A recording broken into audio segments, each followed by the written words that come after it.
ஜெபம். அன்பின் தகப்பனே, உம்மை நன்றியோடு துதிக்கிறோம் அப்பா, சோதரிக்கிறோம், நன்றி செலுத்துகிறோம். உம்முடைய அன்புக்காக, உம்முடைய கிருபைக்காக, உம்முடைய இரக்கங்களுக்காக நன்றி அப்பா. எங்களுக்கு என்ன என்ன தேவைகளோ எல்லாவற்றையும் சிலுவையில் செய்து முடித்திருக்கிறீர். இந்த சத்தியத்திற்கு நேராக எங்களை வழிநடத்தி கொண்டிருக்கிறீர். கிறிஸ்துவுக்குள் எங்களது அடையாளங்களையும் உரிமைகளையும் வாழ்வையும் விடுதலையையும் கற்றுக் கொடுத்து கொண்டிருக்கிறீர். சத்திய ஆவியானவரே, வேதத்தின் இரகசியங்களை, மறைபொருட்களை எளிமையாக நாங்கள் புரிந்து கொள்ளும் வகையில் எங்களுக்கு கற்றுக் கொடுக்கிறதற்காக நன்றி அப்பா. தடைகளை, மனக்கடினத்தை இயேசுவின் நாமத்தினாலே அப்புறப்படுத்துகிறேன். சத்தியத்தை அறிந்து கொள்ளக்கூடிய பிரகாசமுள்ள மனக்கண்களை எங்கள் ஒவ்வொருவருக்கும் நீர் தருகிறதற்காய் நன்றி செலுத்துகிறேன். வார்த்தையாக நீர் கடந்து வருகிறதற்காய் நன்றி. உம்முடைய வார்த்தைகளை நீர் அற்புதங்களினாலும் அடையாளங்களினாலும் உறுதிப்படுத்துகிறதற்காய் நன்றி செலுத்துகிறேன். என்னை முழுமையாக அர்ப்பணிக்கிறேன். இயேசுவின் மூலம் ஜெபிக்கிறேன் நல்ல பிதாவே, ஆமேன். Price the Lord. ஹல்லேலூயா. நன்றி இயேசுவே. ஒரு விசுவாசியாக கிறிஸ்துவுக்குள் நமக்கு என்ன கொடுக்கப்பட்டிருக்கிறது? அந்த விடுதலை, மீட்பு, வாழ்வை, அதிகாரத்தை குறித்து சத்தியத்தின் அடிப்படையில் நாம் தியானித்து கொண்டிருக்கிறோம். ஆண்டவராகிய இயேசு கிறிஸ்துவின் மூலமாக நமக்கு கொடுக்கப்பட்ட ரட்சிப்பு, எதனால் மனிதனுக்கு மீட்பு தேவைப்பட்டது? ஏன் மனிதன் தன்னைத்தானே மீட்டு கொள்ள முடியவில்லை? எதற்காக ஆதாம் பாவத்தில் விழுந்த உடனே தேவன் மீட்பை கொடுக்கவில்லை என்பதை குறித்து நாம் கடந்த பகுதிகளில் தியானித்தோம். நம்முடைய ரட்சிப்பின் ஆழத்தையும் தேவன் கொடுத்திருக்கின்ற மீட்பின் ஆழத்தையும் நாம் தெரிந்து கொள்ளும் போது தேவனுடைய அன்பை, கிருபையை நாம் அதிகமாக புரிந்து கொள்ள முடியும். அதன் முக்கியத்துவத்தை நாம் தெரிந்து கொள்ளும் பொழுது அந்த விடுதலையை, வாழ்வை நாம் அனுபவித்து தேவனுடைய நாமத்தை மகிமைப்படுத்த முடியும். ஹல்லேலூயா. Praise the Lord. தேவன் ஆண்டவராகிய இயேசு கிறிஸ்துவின் மூலமாக கொடுத்த மீட்பின் ஆழத்தையும் ரட்சிப்பின் ஆழத்தையும் நாம் புரிந்து கொண்டு நாம் இந்த உலகத்தில் அதை அனுபவமாக பெற்றுக்கொண்டு தேவனுடைய நாமத்தை நாம் மகிமைப்படுத்த முடியும். தேவன் ஏன் ஆதாம் பாவத்தில் விழுந்த உடனே மீட்பை கொடுக்கவில்லை என்றால், அவர் தாமதிக்கவில்லை, ஒரு குறித்த காலத்திற்காக காத்திருந்தார். மனிதனையும் சூழ்நிலைகளையும் ஆண்டவராகிய இயேசு கிறிஸ்து வருவதற்காக, மீட்பை கொடுப்பதற்காக தயார்படுத்தி கொண்டிருந்தார். மேசியா வரக்கூடிய பாதையை அவர் வடிவமைத்து கொண்டிருந்தார். மனிதன் தான் பாவி, தனக்கு மீட்பு வேண்டும் என்பதை மனிதனுக்கு உணர்த்துவதற்காக அவர் அங்கு செயல்பட்டு கொண்டிருந்தார். அவர் தாமதிக்கவில்லை. இதை கடந்த பகுதியில் நாம் தியானித்தோம். நியாயப்பிரமாணமாக இருக்கலாம், பழைய உடன்படிக்கையில் சொல்லப்பட்ட பலிகள், சடங்குகள், பாரம்பரியங்கள், சுத்திகரிப்பு முறைமைகள், கொண்டாடப்பட்ட விழாக்கள், பண்டிகைகள் ஒவ்வொன்றுமே எதை குறித்தன என்றால், இயேசு கிறிஸ்து என்ன செய்ய போகிறாரோ அந்த மீட்பின் செய்தியின் நிழலாக அவைகளெல்லாம் நடத்தப்பட்டன. இயேசு கிறிஸ்துதான் அதற்கு நிஜமாக இருந்தார். அவை நிழலாக இருந்தது.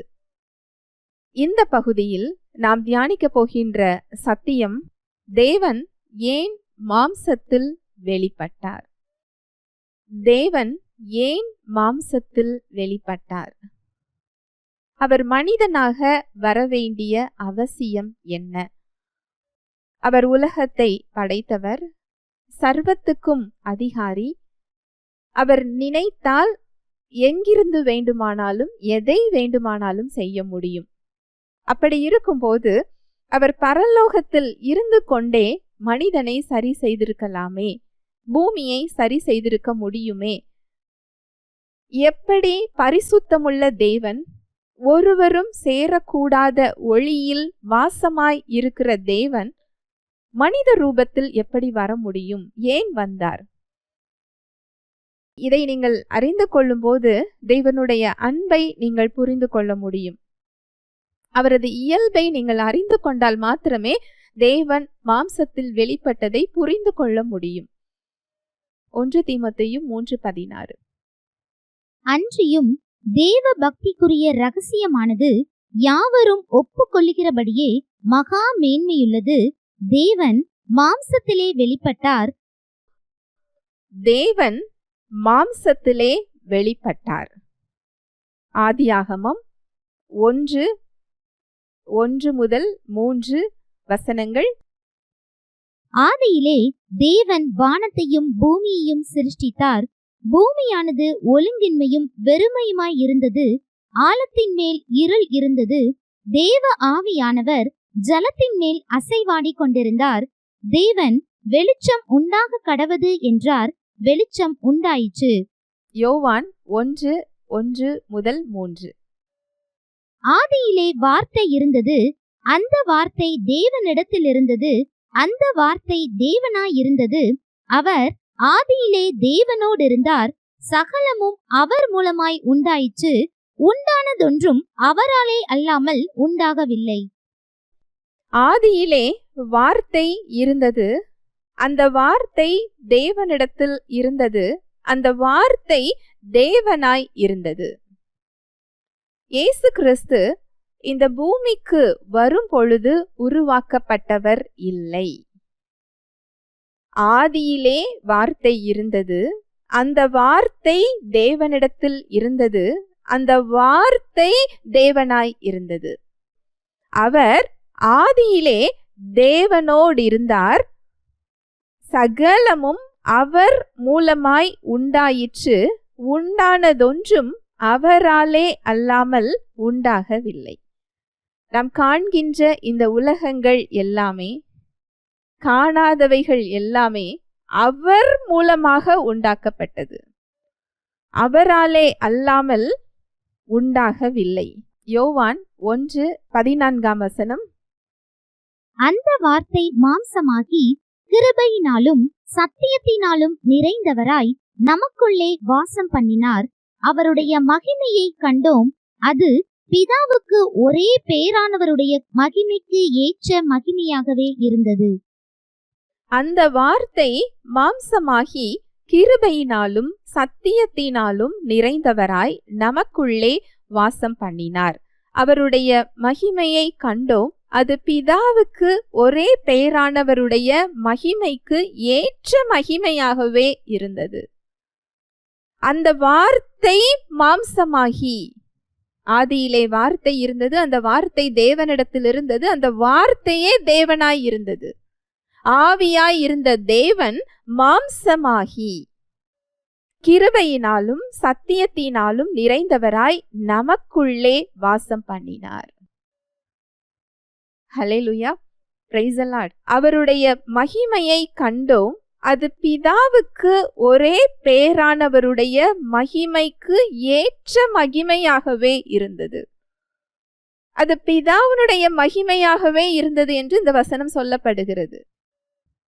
நாம் எல்லோருக்கும் தெரியும், தேவன் அவருடைய மகிமையை யாருக்கும் கொடுப்பது இல்லை. இங்கு இயேசு கிறிஸ்துவினுடைய மகிமை பிதாவுக்கு ஒரே பேரானவருடைய மகிமைக்கு ஏற்ற மகிமையாகவே இருந்தது. நம்மை மீட்பதற்காக, நம்மை விடுவிப்பதற்காக, அவருடைய உறவில் சேர்த்து கொள்வதற்காக தேவன் மாம்சத்தில் வெளிப்பட்டிருக்கிறார். நான் அநேகரிடம் கேட்கின்ற கேள்வி, தேவன் மாம்சத்தில் வெளிப்பட்டிருக்கிறாரே, அவர் மாம்சமாக இறங்கி வந்தது அவருக்கு எளிதான செயலா கடினமான செயலா என்று கேட்கும்போது அநேகர் சொல்லுகின்ற பதில், அது எளிதான செயல் என்று சொல்வார்கள். ஏனென்றால் அவர் தேவன், சர்வ வல்லமையும் பொருந்தியவர். எந்த ரூபமும் அவரால் எடுக்க முடியும். அது அவருக்கு ஒரு எளிதான செயல் என்று நமக்கு தோன்றும். ஆனால் உண்மை அதுவல்ல. சர்வத்துக்கும் அதிகாரி.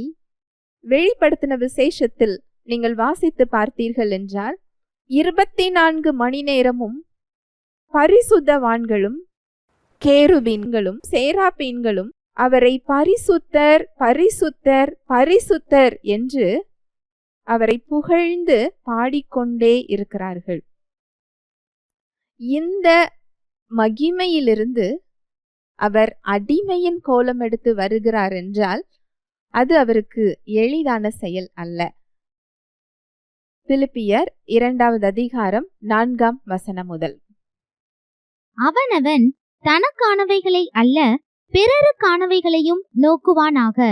கிறிஸ்து இயேசுவில் இருந்த சிந்தையே உங்களிலும் இருக்க கடவது. அவர் தேவனுடைய ரூபமாயிருந்தும் தேவனுக்கு சமமாயிருப்பதை கொள்ளையாடின பொருளாக எண்ணாமல் தம்மை தாமே வெறுமையாக்கி அடிமையின் ரூபமெடுத்து மனுஷர் சாயலானார். அவர் மனுஷ ரூபமாய் காணப்பட்டு மரண பரியந்தம், அதாவது சிலுவையின் மரண பரியந்தமும் கீழ்ப்படிந்தவராகி தம்மை தாமே தாழ்த்தினார். ஆதலால் தேவன் எல்லாவற்றிற்கும் மேலாக அவரை உயர்த்தி இயேசுவின் நாமத்தில் வானோர் பூதலத்தோர் பூமியின் கீழானோருடைய முழங்கால் யாவும் முடங்கும்படிக்கும் பிதாவாகிய தேவனுக்கு மகிமையாக இயேசு கிறிஸ்து கர்த்தர் என்று நாவுகள் யாவும் அறிக்கை பண்ணும்படிக்கும் எல்லா நாமத்திற்கும் மேலான நாமத்தை அவருக்கு தந்தருளினார். அவர் தேவனுடைய ரூபமாய் இருந்தும் தேவனுக்கு சமமாய் இருப்பதை கொள்ளையாடின பொருளாக எண்ணாமல் தம்மை தாமே வெறுமையாக்கி அடிமையின் ரூபமெடுத்து மனுஷர் சாயலானார். அவர் தேவனுடைய ரூபமாய் இருந்தும். ஒரு டிரான்ஸ்லேஷன்ல சொல்லப்பட்டிருக்கிறது, அவர் தேவனாக இருந்தும். தேவனுடைய ரூபமாக இருந்தும் தேவனுக்கு சமமாய் இருப்பதை கொள்ளையாடின பொருளாக எண்ணாமல் தம்மை தாமே வெறுமையாக்கி அடிமையின் ரூபமெடுத்து மனுஷர் சாயலானார். தம்மை தாமே வெறுமையாக்கி, அப்படி என்றால் அவரை யாரும் கட்டாயப்படுத்தவில்லை. அவரே தாமாக விரும்பி முன் வந்து இந்த திட்டத்திற்கு உடன்பட்டிருக்கிறார். ஒரு விருப்பத்தோடு இதை அவர் செய்திருக்கிறார். தம்மை தாமே வெறுமையாக்கி. வெறுமையாக்கி என்றால் அவருடைய கர்த்தத்துவம், அவருடைய மகிமை, அவருடைய வல்லமை, அவருடைய சுதந்திரம், அவருடைய உரிமைகள், இதையெல்லாம் பயன்படுத்தக்கூடிய அதிகாரத்தை, உரிமையை அவர் பயன்படுத்தாமல் அவற்றை ஒதுக்கி வைத்துவிட்டு அவர் பிதாவையும் பரிசுத்த ஆவியானவரையும் சார்ந்து கொள்வதை அவர் தெரிந்து கொண்டார். ஹல்லேலூயா, பிரைஸ் தி லார்ட்.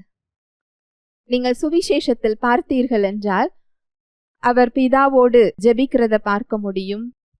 நான் ஜெபித்தால் பிதா அநேக தேவதூதர்களை அனுப்புவார் என்று அவர் சொல்லுவதை கேட்க முடியும்.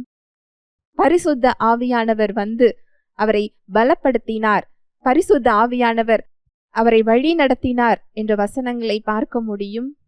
கெத்சமனே தோட்டத்தில் என் தேவனை ஏன் என்னை கைவிட்டார் என்று அவர் கதறுவதை பார்க்க முடியும். இது எல்லாமே அவர் தம்முடைய தேவத்துவத்துக்குரிய அதிகாரத்தையும் வல்லமையையும் சுதந்திரத்தையும் அதை பயன்படுத்தக்கூடிய உரிமையையும் அவர் பயன்படுத்தாமல் அவற்றை ஒதுக்கி வைத்துவிட்டு மனிதனை போல அவர் பிதாவையும் பரிசுத்த ஆவியானவரையும் சார்ந்து கொள்வதை அவர் தெரிந்து கொண்டார். ஹல்லேலூயா, பிரைஸ் தி லார்ட். நம்முடைய தேவன் திரித்துவ தேவன். பிதா, குமாரன், பரிசுத்த ஆவியானவர் மூவரும் ஒருவரே. 3 பேரும் ஒரே வல்லமையோடு இருக்கின்றவர்கள் ஒருவராக இருக்கிறார்கள் என்று வேதம் சொல்லுகிறது. யாரும் யாருக்கும் குறைந்தவர்களும் மேலானவர்களும் இல்லை. தம்முடைய ஸ்தானத்தை, தம்முடைய அதிகாரத்தை, தம்முடைய கர்த்தத்துவத்தை, தம்முடைய வல்லமையை பயன்படுத்தக்கூடிய உரிமையை அவர் நமக்காக ஒதுக்கி வைத்திருக்கிறார். அதனால்தான் இயேசு கிறிஸ்து சொல்லுகிறார், என்னுடைய ஜீவனை யாரும் எடுக்க முடியாது, நானாக கொடுத்தால்தான் உண்டு, அதை திரும்பவும் எடுத்துக்கொள்வதற்கு எனக்கு அதிகாரம் கொடுக்கப்பட்டிருக்கிறது. அநேகர் நினைப்பது போல பிரதான ஆசாரியர்களும் ரோம அதிகாரிகளும் அந்த அதிகாரம் அவரை அங்கு சிலுவையில் பிடித்து வைக்கவில்லை. அந்த ஆணிகள் அவரை சிலுவையில் பிடித்து வைக்கவில்லை. உங்கள் மீதும் என் மீதும் அவர் கொண்ட அன்பு அங்கு பிடித்து வைத்திருந்தது. அநேக வசனங்கள்ல நம்ம பார்க்க முடியும், தம்மை பாடுகளுக்கு உட்படுத்தினவரை அவர் பயமுறுத்தாமல் என்று ஒரு வசனம் சொல்லப்பட்டிருக்கும். அப்படி என்றால் அந்த இடத்தை அவர் ஒரு வினாடியில் மேற்கொண்டு அவருடைய வல்லமையினால் அதை மாற்றி இருக்க முடியும். அதை பயன்படுத்தக்கூடிய உரிமையை அவர் ஒதுக்கி வைத்துவிட்டு அந்த பாடுகளை விருப்பத்தோடு அவர் ஏற்றுக்கொண்டிருக்கிறார். ஹல்லேலூயா, பிரைஸ் தி லார்ட். பிலிப்பியர் 2:6 அவர் தேவனுடைய ரூபமாய் இருந்தும் தேவனுக்கு சமமாய் இருப்பதை கொள்ளையாடின பொருளாக எண்ணாமல் தம்மை தாமே வெறுமையாக்கி அடிமையின் ரூபமெடுத்து மனுஷர் சாயலானார். படைத்தவர் தாம் படைத்த படைப்பாக மாறியிருக்கிறார். அவர் மனுஷ ரூபமாய் காணப்பட்டு மரண பரியந்தம், அதாவது சிலுவையின் மரண பரியந்தமும் கீழ்ப்படிந்தவராகி தம்மை தாமே தாழ்த்தினார். ஒவ்வொரு சூழ்நிலைகள்லையும், அதுவும் மரண பரியந்தம், சிலுவையில அந்த மரணம் ஏற்படுகிற வரைக்கும் அவர் கீழ்ப்படிந்திருக்கிறார். தன்னுடைய வல்லமையையும் அதிகாரத்தையும் உரிமைகளையும் அவர் பயன்படுத்தவில்லை. தம்மை தாமே அவர் தாழ்த்தினார். அவர் மற்றவர்களால் அவர் தாழ்த்தப்படவில்லை. மற்றவர்களால் அவரை தாழ்த்தப்பட முடியவும் முடியாது. அவர் தம்மை தாமே அங்கு என்ன செய்திருக்கிறார்? தாழ்த்தி இருக்கிறார். அவர் மனுஷ ரூபமாய் காணப்பட்டு மரண பரியந்தம், அதாவது சிலுவையின் மரண பரியந்தமும் கீழ்ப்படிந்தவராகி தம்மை தாமே தாழ்த்தினார். ஆதலால் தேவன் எல்லாவற்றிற்கும் மேலாக அவரை உயர்த்தி இயேசுவின் நாமத்தில் வானோர் பூதலத்தோர் பூமியின் கீழானோருடைய முழங்கால் யாவும் முடங்கும்படிக்கும் பிதாவாகிய தேவனுக்கு மகிமையாக இயேசு கிறிஸ்து கர்த்தரென்று நாவுகள் யாவும் அறிக்கை பண்ணும் படிக்கும் எல்லா நாமத்திற்கும் மேலான நாமத்தை அவருக்கு தந்தருளினார். இதை பார்க்கும் பொழுது பிதா இயேசு கிறிஸ்துவை உயர்த்தி இருக்கிறார் என்று நமக்கு தோன்றுகிறது இல்லையா? அவர் தேவன் தானே, ஏன் பிதா அவரை உயர்த்த வேண்டும் என்று நமக்கு கேள்வி வரலாம். நாம் ஏற்கனவே சத்தியத்தின் மூலமாக பார்த்தது போல இங்கு அவருடைய தேவத்துவத்தை பிதா உயர்த்தவில்லை. அவருடைய தேவத்துவம் பிதாவின் மகிமைக்கு ஏற்ற மகிமையாகவே இருக்கிறது. அதில் குறைவு இல்லை. அங்கு பிதா அவரை உயர்த்தியது அவர் மனிதனாக வந்த அந்த இடத்தை அவர் அங்கு உயர்த்துகிறார். மனிதர்கள் சார்பில் அவர் செய்து முடித்த அந்த செயலின் நிமித்தம் அதை அவர் பரிபூரணமாக்குகிறார். அந்த செய்து முடித்த செயலின் வெற்றி அங்கு அறிவிக்கப்படுகிறது. ஒலிம்பிக் விளையாட்டை நம்ம பார்த்திருக்கிறோம் இல்லையா? அதுல விளையாட்டு வீரர்கள் விளையாடி வெற்றி பெற்றவுடன் அந்த போட்டி நடத்துகிறவர்கள் வெற்றியாளர் என்று அறிவித்து அங்கு அவர்கள் உயர்த்தப்பட்டு நிற்கிறத நம்ம பார்ப்போம் இல்லையா? அதுபோல ஆண்டவராகிய இயேசு கிறிஸ்து தம்முடைய ஸ்தானத்தை ஒதுக்கி வைத்துவிட்டு மனுஷர் சாயலாக மாறி என்ன திட்டத்திற்காக இறங்கி வந்தாரோ அதை செய்து முடித்தவுடன் அங்கு தேவன் பிதா, பரிசுத்த ஆவியானவர், தேவ தூதர்கள், பரலோகம் எல்லாம் அவருடைய வெற்றியை கொண்டாடுகிறது. அங்கு நடந்து முடிந்த அந்த செயல், அந்த மீட்பின் திட்டம், முடிக்கப்பட்ட வெற்றி அங்கு அறிவிக்கப்படுகிறது. மனித குலத்தின் சார்பாக அவர் செய்து முடித்த செயல் அங்கு உயர்த்தப்படுகிறது. அது வெற்றியாக அறிவிக்கப்படுகிறது. மனுக்குலம் மொத்தத்திற்கும் அவர் மீட்பராக அங்கு அறிவிக்கப்படுகிறார். ஹல்லேலூயா, பிரைஸ் தி லார்ட். பிதாவாகிய தேவனுக்கு மகிமையாக இயேசு கிறிஸ்து கர்த்தர் என்று நாவுகள் யாவும் அறிக்கை பண்ணும் படிக்கும் எல்லா நாமத்திற்கும் மேலான நாமத்தை அவருக்கு தந்தருளினார். தேவன் மாம்சத்தில் வெளிப்பட்டிருக்கிறார். வார்த்தை மாம்சமானார். வார்த்தை மாம்சமானார். இவ்வளவு பெரிய ஒரு தியாகம், அன்பின் செயல் எதற்காக செய்யப்பட்டது என்றால், படைத்தவர் ஒரு படைப்பாக ஏன் மாறினார் என்றால், அடிமையாக எதற்காக வந்தார் என்றால், நம்மை மீட்பதற்காக, நம்மை விடுவிப்பதற்காக, நம்மை உயிர்ப்பிப்பதற்காக, அவருடைய பிள்ளையாக ஏற்றுக்கொள்வதற்காக, தமக்கு முன் வைத்திருந்த சந்தோஷத்தின் பொருட்டு இவற்றை அவமானமாக எண்ணாமல் அந்த பாடுகளை அவர் சகித்தார் என்று வேதம் சொல்லுகிறது. நாம் ரட்சிப்பு என்றவுடன் அதை எளிதாக நினைக்கிறோம். அது ஒரு லேசான காரியமாக இருக்கிறது. ஏனென்றால் அது நமக்கு இலவசமாக கொடுக்கப்பட்டிருக்கிறது. ஆனால் அது அவருக்கு இலவசம் அல்ல. ஒரு பெரிய விலைக்கிரயத்தை அவர் செலுத்தி இருக்கிறார். நம்மால் செலுத்த முடியாததை அவர் செலுத்தி அங்கு நிறைவேற்றி இருக்கிறார். ஹல்லேலூயா, பிரைஸ் தி லார்ட். ஜெபிக்கலாம். அன்பின் தகப்பனே, உம்மை நன்றியோடு துதிக்கிறோம் அப்பா, ஸ்தோத்தரிக்கிறோம், நன்றி செலுத்துகிறோம். உம்முடைய வார்த்தைகளுக்காக நன்றி. தேவன் மாம்சத்தில் வெளிப்பட்டிருக்கிறார் என்ற சத்தியத்திற்காக நன்றி அப்பா. எங்களை மீட்பதற்காக நீர் அடிமையின் கோலம் எடுத்து வந்திருக்கிறீர். உம்முடைய வல்லமையை, உம்முடைய உரிமையை பயன்படுத்தாமல் நீர் சிலுவையின் மரண பரியந்தம் கீழ்ப்படிந்தவராகி தம்மை தாமே தாழ்த்தி இருக்கிறீர். நாங்கள் உயர்த்தப்பட வேண்டும் என்பதற்காக, நாங்கள் விடுவிக்கப்பட வேண்டும் என்பதற்காக இந்த பாடுகளை அங்கு சந்தோஷமாக நீர் எதிர்கொண்டிருக்கிறீர் என்ற சத்தியத்திற்காக நன்றி அப்பா. உம்முடைய இருதயத்தின் அன்பை நீர் எங்களுக்கு வெளிப்படுத்தி கொண்டிருக்கிறீரப்பா. நன்றி செலுத்துகிறோம்.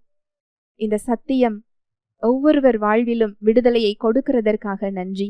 இதை கேட்டுக்கொண்டிருக்கிற ஒவ்வொருவருடைய மனக்கண்களும் திறக்கப்படுகிறதற்காக நான் நன்றி செலுத்துகிறேன். அவர்கள் வாழ்வில் விடுதலை பெற்றுக் கொள்கிறதற்காக நன்றி. இயேசுவின் மூலம் ஜெபிக்கிறேன் நல்ல பிதாவே, ஆமேன்.